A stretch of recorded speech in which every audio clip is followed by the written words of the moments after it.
नेपाल से इस वक्त एक बेहद चिंताजनक खबर सामने आई है जिसने हर किसी को कहीं ना कहीं दुविधा में भी डाल दिया है कि आखिर कैसे अचानक से एक प्रलय आती है और इसके बाद कई जिंदगियां इसमें तबाह भी हो गई। नेपाल के रसुआ इलाके में भोटेकोशी नदी में अचानक आई बाढ़ ने भारी तबाही मचा दी और इस बाढ़ की चपेट में कैलाश मानसरोवर यात्रा पर जा रहे 105 भारतीय पर्यटकों समेत 400 से ज़्यादा पर्यटक और ट्रैकर्स के लापता होने की भी खबर है। लापता लोगों में सिर्फ भारतीय ही नहीं बल्कि कई दूसरे देशों के नागरिक भी शामिल हैं और इसके अलावा 90 से ज़्यादा नेपाली नागरिकों के भी लापता होने की जानकारी सामने आई है।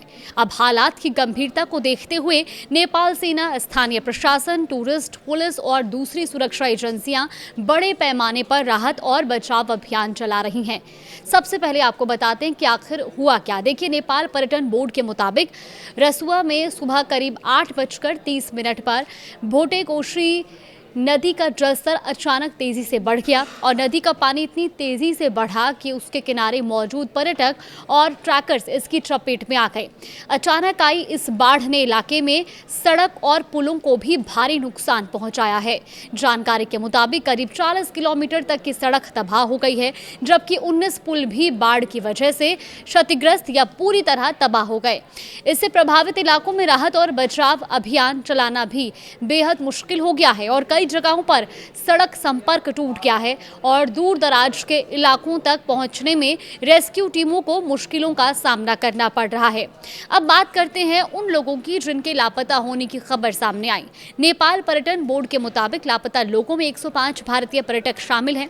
ये लोग कैलाश मानसरोवर यात्रा के लिए निकल रहे थे और इनके अलावा Australia, Netherlands, America, Malaysia, Britain और दक्षिण अफ्रीका के नागरिकों के भी लापता होने की जानकारी है।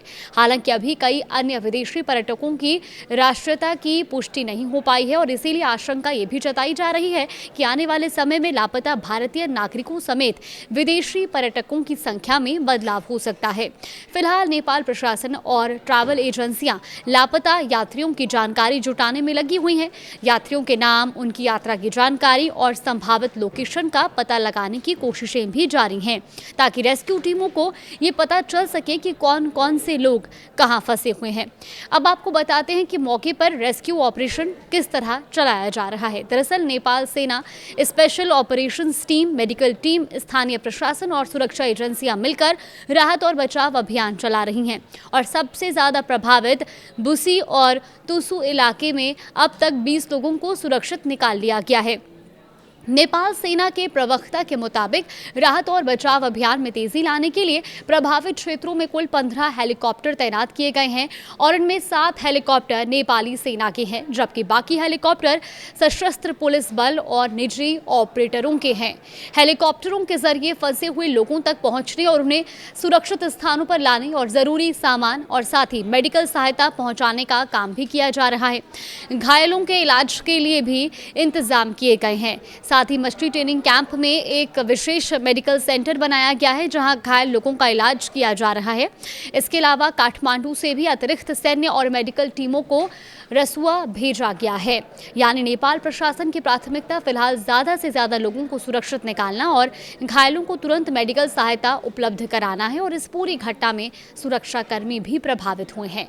बाढ़ से हुए नुकसान के बीच 33 सुरक्षा कर्मियों के भी लापता होने की खबर सामने आई, तो वहीं से पहले 16 शव बरामद किए जाने की जानकारी भी सामने आई थी। हालांकि बाढ़ के कारण हुए कुल नुकसान, घायलों और मृतकों की सटीक संख्या अभी जुटाई जा रही है। राहत और बचाव अभियान लगातार जारी है और दूर दराज के इलाकों से जानकारी जुटाने की कोशिश भी जारी है। अब एक अहम बात भारत से भी जुड़ी हुई है। दरअसल नेपाल सेना ने यह भी बताया कि राहत और बचाव अभियान के लिए फिलहाल भारत से किसी तरह की मदद की मांग नहीं की गई है। यानी इस समय नेपाल की सेना और वहां की सुरक्षा एजेंसियां अपने स्तर पर राहत और बचाव अभियान चला रही हैं, लेकिन 105 भारतीय पर्यटकों के लापता होने की खबर के बाद भारतीय पक्ष की भी नजरें पूरे घटनाक्रम पर बनी हुई हैं और फिलहाल सबसे बड़ी चुनौती ये है कि बाढ़ ने जिस इलाके को प्रभावित किया है वहां सड़क और पुलों को भारी नुकसान पहुंचा है। करीब 40 किलोमीटर सड़क और 19 पुलों के तबाह होने से प्रभावित इलाकों तक पहुंचना और मुश्किल हो चुका है और इसके बावजूद हेलीकॉप्टरों और रेस्क्यू टीमों की मदद से लगातार लोगों को सुरक्षित निकालने की कोशिशें भी जारी हैं। अब ये भी ध्यान रखना ज़रूरी है कि लापता होने का मतलब ये नहीं है कि सभी लोग मृत हैं। कई बार प्राकृतिक आपदा के दौरान लोगों से संपर्क टूट जाता है या वो ऐसे इलाकों में फंस जाते हैं जहां से तुरंत जानकारी नहीं मिल पाती। इसीलिए प्रशासन की टीमें उनकी लोकेशन पता करने और उन्हें सुरक्षित निकालने की कोशिश में जुटी हुई है। अभी रेस्क्यू ऑपरेशन जारी है और जैसे जैसे दूर दराज के इलाकों से जानकारी सामने आएगी, लापता लोगों और नुकसान से जुड़े आंकड़ों में भी स्पष्टता होती जाएगी, बदलाव भी हो सकता है। कुल मिलाकर नेपाल के रसुआ में भोटेकोशी नदी की अचानक आई बाढ़ ने बड़ी तबाही मचाई है।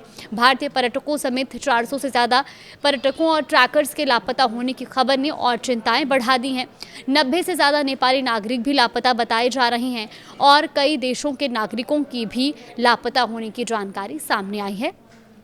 40 किलोमीटर सड़क और 19 पुलों को नुकसान पहुंचने के कारण रेस्क्यू ऑपरेशन चुनौतीपूर्ण बना हुआ है, लेकिन नेपाल सेना और साथ ही सुरक्षा एजेंसियां, स्थानीय प्रशासन और मेडिकल टीमें लगातार राहत और बचाव कार्य में जुटी हैं।